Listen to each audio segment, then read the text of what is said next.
You want to make guitar beats but just can't play guitar. Well, congrats, you clicked on the right video. First thing you need to think about is what plugin you're going to use, because you can't actually play guitar, so you've got to think of a good plugin to use. There's obvious ones: Omnisphere, Contact, got Labs, and I'm going to use Flex because for me I have a preset that I kind of like in there and that I know how to finesse, so I'm going to use it. Also, I don't have Omnisphere in that because I'm broke, so yeah, once you've figured the sound that's gonna be replacing the actual guitar, what you want to do is figure out what chords you're going to use. The chords, I'd say, are very important because it sets the vibe of the melody. So the chords for emotional melodies in the minor scale would be the 1st, the 6th and the 7th chords.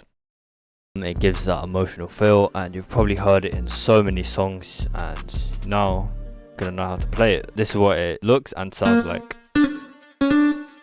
I'm going to repeat the first chord and then go down here to D sharp major and then to F major, and it sounds like this.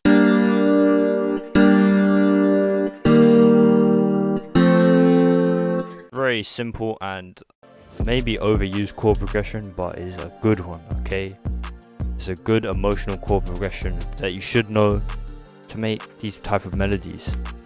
Now you need to figure out what notes to play, because guitar players do not play the chords like normal chords. A lot of the time they'll pitch up the middle note of the chord, so it gives it a different voicing, and maybe they'll add a 7th. We're going to play around with that and let's see what happens. What I'm going to do is move the middle note over just so I can visualize it, and move this over like that. Alright, so let me actually pitch it down. Then I'm going to pitch up the middle note. So now it sounds like this. You get the vibes. Now I'm going to move this one over again. After I've moved that over, I'm going to add the 7th note in. So the 7th is the root note minus 1. That's how you find out the 7th of a chord. And let's play it. I'm going to add that in, but on the second time around. So it'll sound like this. This is wavy. I'm going to repeat it for the next 2 chords. Let's see what we can come up with.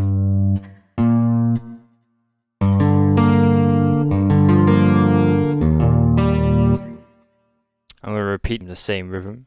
Let's move this over here. And actually on this chord in every scale, the 7th chord, the 7th of this chord for me doesn't sound that good. So I like to, just move it to the root note. Let's see of the chord and then we'll do of the scale.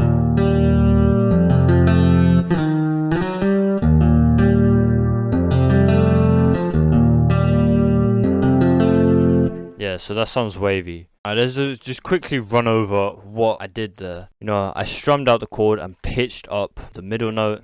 Then in a second repetition, I added the 7th in between the middle note and the top note of the chord, and then repeated it for the other 2 chords in the same rhythm. The rhythm is repeated and that makes it catchy, but the notes are changing, so that makes it more interesting to listen to. Also, another thing you can do is actually add like passing notes between the chords. So if we go here and add a note, let's see what it's.